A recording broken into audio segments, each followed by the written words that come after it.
Halo semuanya, jumpa lagi dengan saya, Agung Aji, dosen mata kuliah Ekologi Kesehatan dan Pesisir. Semoga hari ini kita selalu diberikan kesehatan. Kali ini kita akan berdiskusi tentang pencemaran lingkungan, subpokok bahasan pencemaran air. Tujuan pembelajaran pada materi ini adalah peserta mampu menjelaskan tentang pencemaran air dan tanah. Sebelum masuk pada pencemaran air dan tanah, kita perlu ketahui dulu apa itu pencemaran. Pencemaran merupakan suatu perubahan lingkungan. Di negara-negara yang telah maju, adanya pencemaran oleh industri, transportasi, dan pertanian telah menyebabkan antara lain penyakit saluran pencernaan, pernafasan, matinya ikan dan satwa liar, dan rusaknya tanaman pertanian. Maka, pencemaran adalah masuknya bahan ke dalam lingkungan yang menimbulkan gangguan terhadap makhluk hidup di dalamnya. Kita tahu makhluk hidup mempunyai sifat dapat beradaptasi terhadap perubahan lingkungan. Akan tetapi, kemampuan beradaptasi itu ada batasannya. Jika pencemaran melebihi batas toleransi makhluk hidup, maka makhluk hidup akan mengalami gangguan, misalnya terganggu reproduksinya, atau mengalami keracunan dan sebagainya. Menurut WHO, ditetapkan 4 tahapan pencemaran, yaitu yang pertama pencemaran tingkat pertama, di mana pencemaran tidak menimbulkan kerugian pada manusia, baik dari kadar zat pencemarannya maupun waktu kontaknya dengan lingkungan. Pencemaran tingkat kedua adalah pencemaran yang mulai menimbulkan iritasi ringan pada panca indera, serta menimbulkan gangguan pada ekosistem lainnya. Pencemaran tingkat ketiga adalah pencemaran yang sudah mengakibatkan reaksi pada faal tubuh dan menyebabkan sakit yang kronis. Kemudian, pencemaran tingkat keempat itu adalah pencemaran yang menimbulkan dan mengakibatkan kematian dalam lingkungan karena kadar zat pencemarannya terlalu tinggi. Kemudian kita akan bahas tentang pencemaran air. Kegiatan manusia itu kadang mencemari sumber air, sungai, danau, dan pantai. Pencemaran ini mempengaruhi makhluk hidup di air, bahkan dapat mencemari manusia atau menyebabkan penyakit. Pencemaran air dapat terjadi baik pada air sumur, sumber mata air, sungai, bendungan, maupun air laut. Pencemaran di daerah hulu dapat menimbulkan dampak di daerah hilir. Dampak dari pencemaran air yang sangat menonjol adalah punahnya biota air, misalnya ikan, yuyu, udang, dan serangga air. Dampak lainnya adalah banjir akibat got tersumbat sampah dan meningkatnya kasus penyakit diare. Pencemaran sekarang menjadi masalah utama bagi ekosistem laut. Berikut ini komposisi sampah laut yang ada di Indonesia tahun 2017, di mana kita lihat di sini 41% komposisi sampah laut di Indonesia adalah plastik. Kemudian 29% adalah bahan lainnya, dan 19% itu adalah sampah kayu. Di Amerika Serikat, 33 negara bagian telah melarang penangkapan ikan secara komersial di beberapa tempat, karena ikan-ikan yang ditangkap itu telah mencapai tingkat yang membahayakan.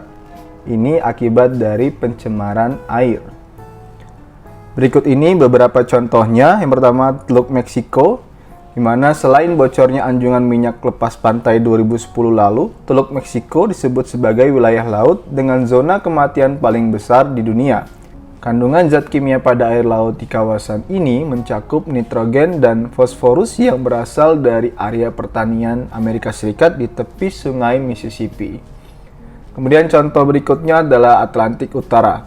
Sejak pertama kali didokumentasikan tahun 1976, sampah plastik yang mencemari utara Atlantik antara Eropa dan Amerika Serikat kian menggunung. Ilmuwan memperkirakan sekitar 200.000 potongan plastik memenuhi setiap 1 km persegi di Samudra Atlantik. Kemudian contoh yang ketiga adalah di Pasifik Utara, di mana berkat arus laut, sampah plastik dari Amerika Serikat dan Asia terjebak di utara Pasifik. Tidak ada yang tahu seberapa besar kawasan yang tercemar, tapi ilmuwan memperkirakan antara 700.000 hingga 15 juta kilometer persegi. Sampah yang mengambang kebanyakan berupa potongan plastik berukuran mikroskopik. Sampah ini terutama dapat mengancam kehidupan satwa laut. Kemudian yang berikutnya adalah Laut Baltik. Penangkapan ikan berlebihan, pencemaran minyak, dan polusi dari daratan menempatkan Laut Baltik sebagai salah satu kawasan laut paling tercemar di bumi. Sejak lebih dari 1 dekade, Komisi Kelautan Swedia mewanti-wanti populasi separuh jenis ikan di Laut Baltik itu berada di bawah level kritis.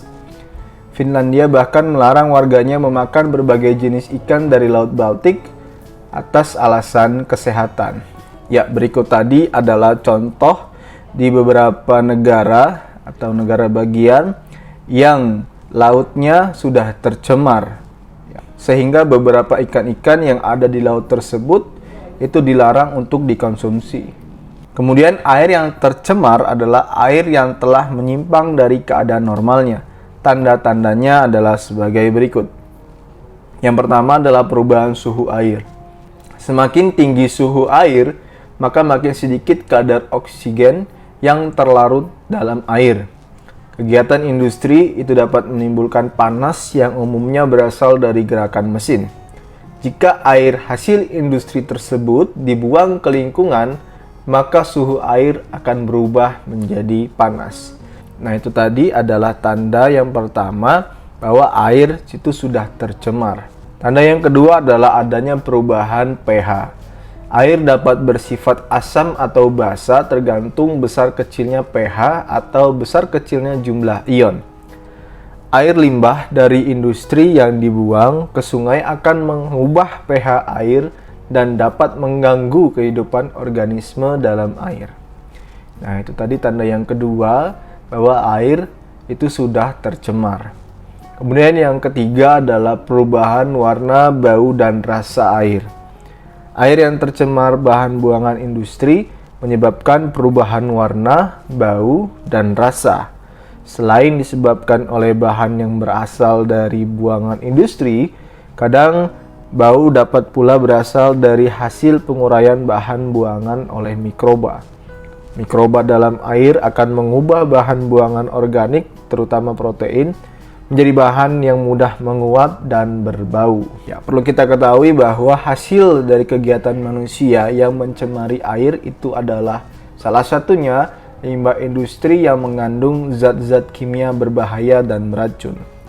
Akibatnya, air sungai dan air tanah tidak dapat dimanfaatkan sebagai air minum, dan tanaman serta hewan yang hidup di lingkungan air yang tercemar akan berbahaya bila dikonsumsi atau dimakan oleh manusia.